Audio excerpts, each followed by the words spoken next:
there, it's Gabrielle Nicolay from the Complicated Kids podcast, and today I am delighted to be joined by Deanna Troust. Deanna, welcome. Thanks so much. Great to be here. It sounds very strange to call you Deanna. I'm going to call you Dee because you and I are friends. That may be the first time that you've ever called me that, by the way. It has to be very official. I know. Dee is a communication strategist and the founder of Truth in Common. And I'm going to ask her to tell you guys about that in just a second.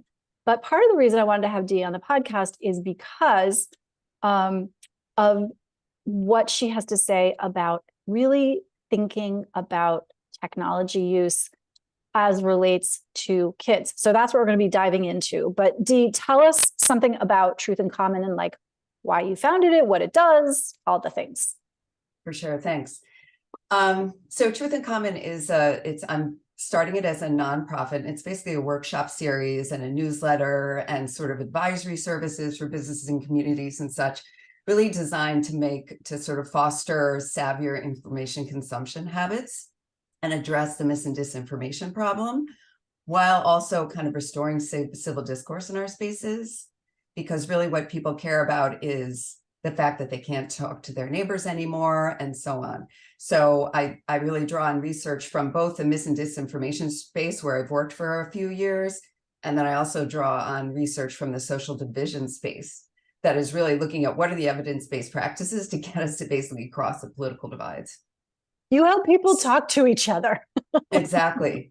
The tips are so simple, really, in so many ways, but they're things that people just seem almost monumental hurdles right now, right? How do you have a conversation about the issues again with someone who may not be exactly the same, may not have exactly the same mindset as yours? Yeah. People find that incredibly difficult. So I really cover both and sort of show this through line in terms of how falsehoods populate basically or foment these divisions that we're experiencing. I may believe things about the other side that may or may not be true, but I've sort of shut all that down. I can't hear that. That's, I'm incontrovertible in some of those beliefs. But how can each of us, I really take a social change approach and say, how can each of us be almost kind of advocates for the truth? In our personal conversations, if somebody throws a whopper at you, do you just say like, and move on and talk about the weather? Or do you say, yeah, I really, you honor the person's relationship, you show respect, you say, gosh, that seems so different from what I've seen. Super simple, but very powerful. So one of the places that mis and disinformation is liberally thrown around is the internet, where most of us, including our kids, go to find information. And so before we hit record, you were talking about some sort of specific, not just tips and strategies, but specific reasons and ways in which social media and algorithms are in some ways manipulating our behavior. And that's all fine and good. It's not fine and good, but it's one thing when we're manipulating a mature brain's behavior. But it's a different thing when we're manipulating a young brain's behavior. And so can you talk a little bit about sort of, and this is jumping ahead for many of the listeners because most of the listeners have small kids, but extremism shows up on the internet.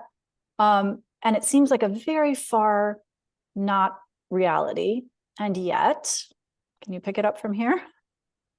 For sure. I mean, I started Truth in Common from, it started as a discussion group with older adults in a kind of a purple town where my parents live. And I really wanted to talk to people about what is this fake news phenomenon, and just found a lot of interest in reaching common ground and talking about the issues again, as I mentioned, not to mention a lot of confusion. And this was in 2017.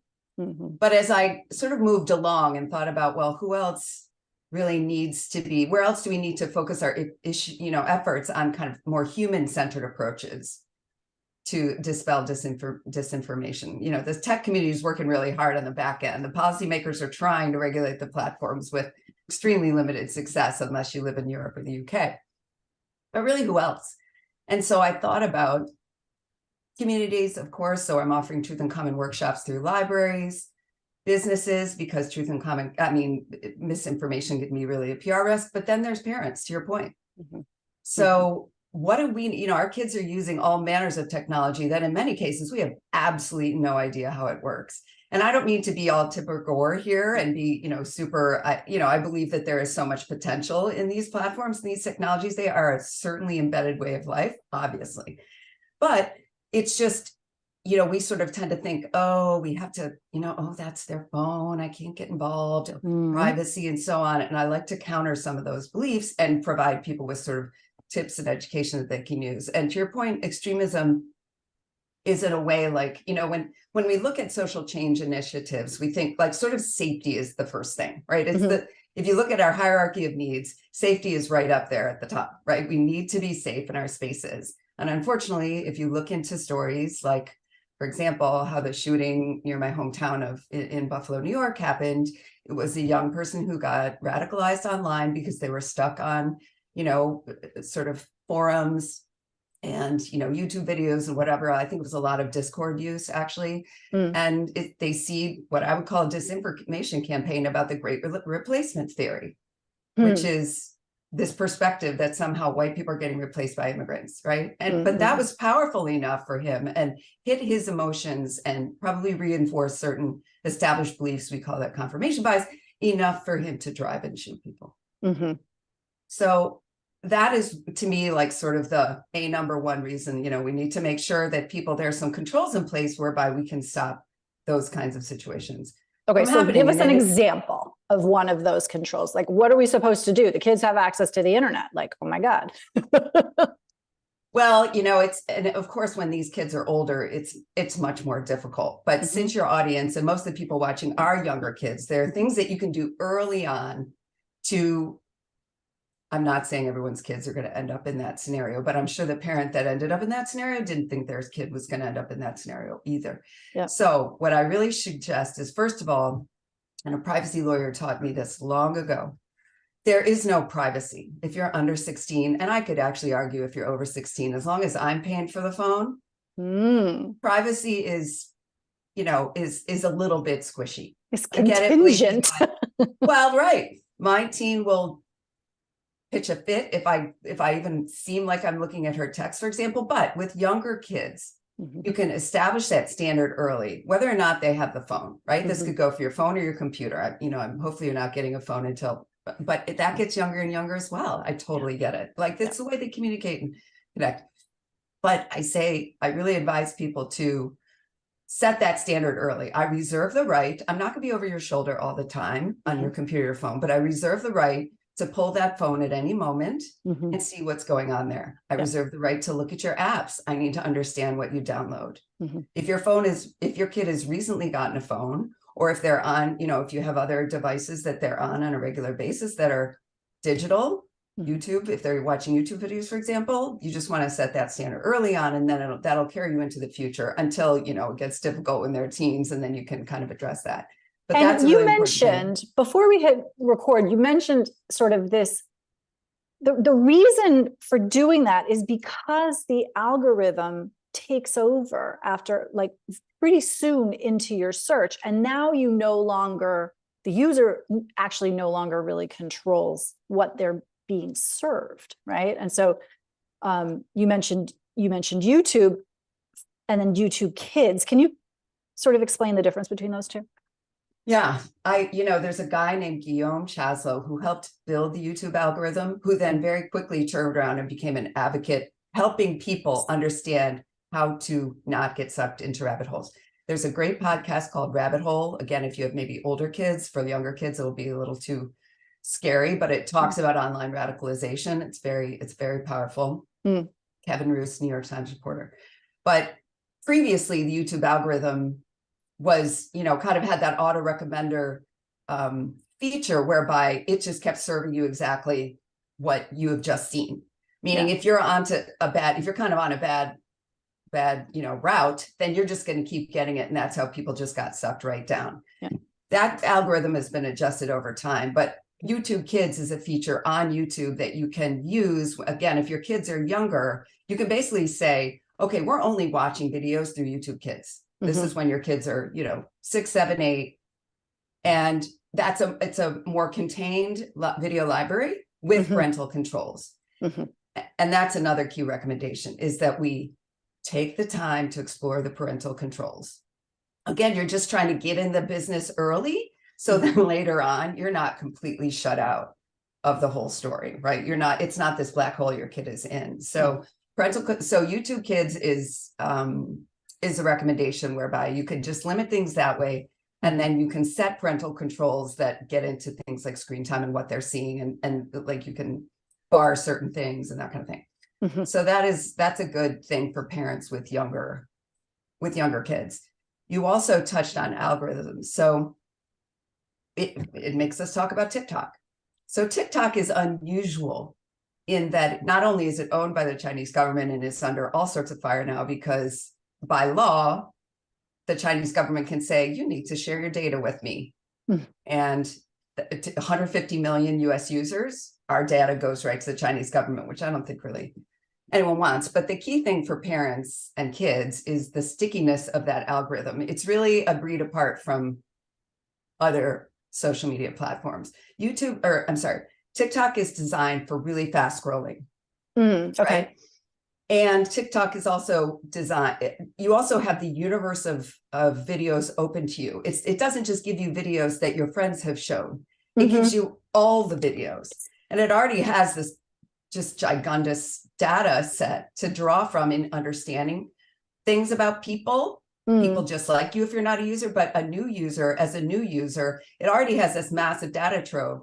And there was one investigation by the Wall Street Journal that found that all you had to do as you're scrolling TikTok and the videos are short too, right? So again, it's going to record there's that much more content coming at you versus the other platforms. It's a whole different ballgame.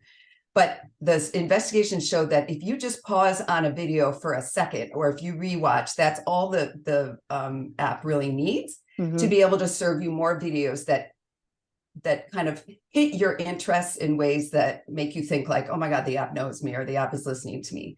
So that stickiness is really important to know just with kids overall, because it's really hard to get off it. It's designed that way. But the thing is, let's say you have a kid who has ADHD and focus issues, right? Maybe they have hyper focus, like my older daughter. She gets stuck on things big time. She can read a book and she doesn't even know what else is going on. Well, how is that kid going to get off the app, right? Because that kid's going to be so absorbed, and it's also emotional, right? Dancing, music. Yeah. These trigger our emotions. It's really brilliant if you think about it. But it's going to be real hard for those kids to get off the app. Well, what's the downside, right? Yes, TikTok actually is a huge disinformation vector around the Russian invasion of Ukraine, for example, for adults. It's, it's also being used to debunk videos. People are doing debunking videos there too. So it's a varied landscape, as we know. Right. But just in terms of sheer screen time, just know that TikTok's going to be it's going to really thwart your efforts to limit your kids' screen time just because of the stickiness of that algorithm.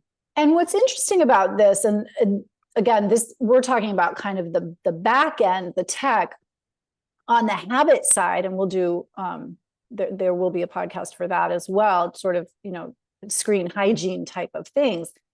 It is completely within your purview as a parent to say, we don't use TikTok in our house.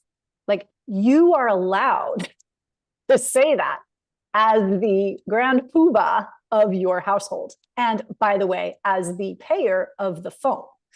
So I think sometimes parents feel at the mercy of the technology. And what I hear you saying is, no, get in there, understand what the technology is, understand something about how it's made, how it's used, and then decide whether you want to use it. Like it's be an educated consumer. Exactly. And just kind of get in the mix. And there's sort of like, to your point, my kid is 9. They haven't discovered TikTok yet. The first time they mention it, I'm saying no. There may be a parental control whether you can actually prohibit it from being downloaded on the phone or the iPad they use or whatever. I'm not sure. But there's that. And then there's, but let's say you've missed the window. It's already there, right? They've already downloaded the app, whatever.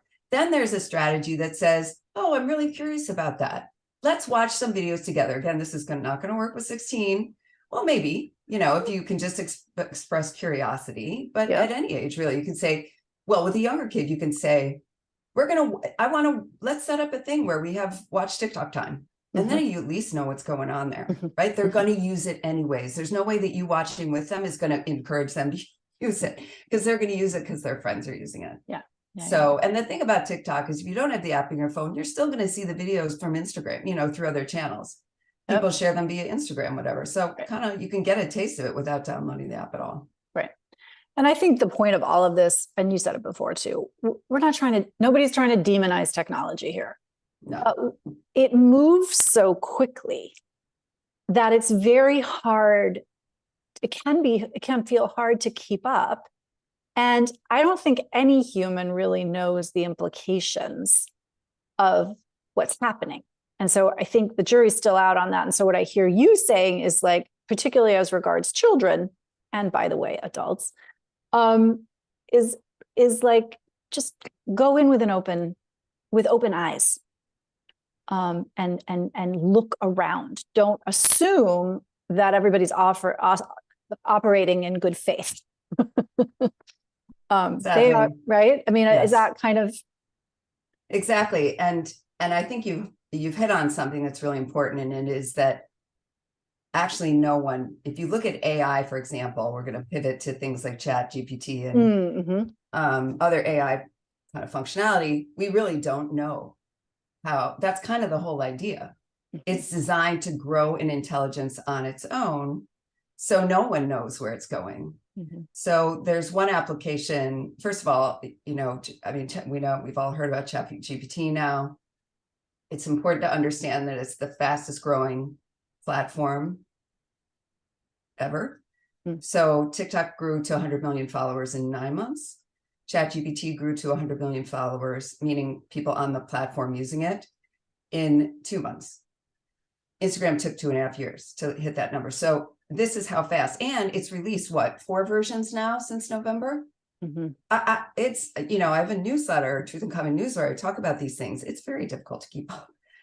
So, but one thing with ChatGPT is to just use it. It's open source technology. Unlike, it's not going to save you're not signing up. You can, but you're not going to you're just going to go on the website and use it. Okay. I forget exactly how much data it collects of yours if you're worried about that, but it's open source. So it's a little bit different than if you set up a username and password, giving them in a free app access to your data.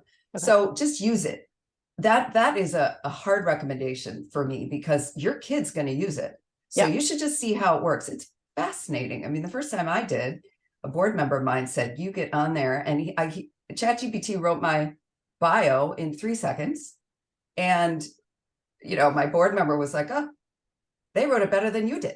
Yeah. So it's just important to know, and your kids are going to, and we can get into the whole, applications and educational settings, whatever. That's a whole other podcast. But one thing, a cautionary tale is this is the coolest new thing. And of course, the platforms are always looking at how to drive engagement and grow their followers, et cetera. Well, so Snapchat, which has chat in its name, is like money, Chat GPT, and embedded a version of Chat GPT to create a little avatar that if your kid's on the Snapchat app, not right now, because it's only for you, there's like a paid Snapchat Plus you can pay for, and they're piloting it with that group of users. But soon it'll be rolled out, unless it gets flack, which is possible, to users overall. But the point is, it's a little avatar that your kid can chat with anytime. It doesn't have to be when your friends are awake or your friend overseas is, different time or whatever. It's an AI chat bot that you can chat with. Well, the issue is it's not monitored. It's AI. So you don't know what that thing's going to say. And unfortunately, some of the people that tested it, and another podcast that I'd recommend if you can stomach it, which is, it has some pretty dire yikes realities about how people are predicting AI's effect on humanity, whatever, that I won't get into. It's too scary. But it's called there's a podcast called Your Undivided Attention by the Center for Humane Tech. Okay. The guy, if you saw the movie The Social Dilemma, it's the same talking head guy. Okay. It's that humane tech guy, Tristan Harris, I think. Okay. And anyways, that podcast, you'll see a version called The AI Dilemma, and it'll give you all that gloom and doom stuff, but it'll also talk about this Snapchat, my AI Mhm. addition, that when they tested it, they laid out a hypothetical trafficking scenario.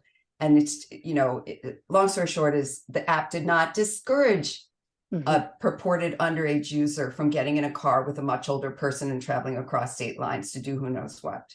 The chatbot encouraged it, Mhm. and even said, oh, use contraception.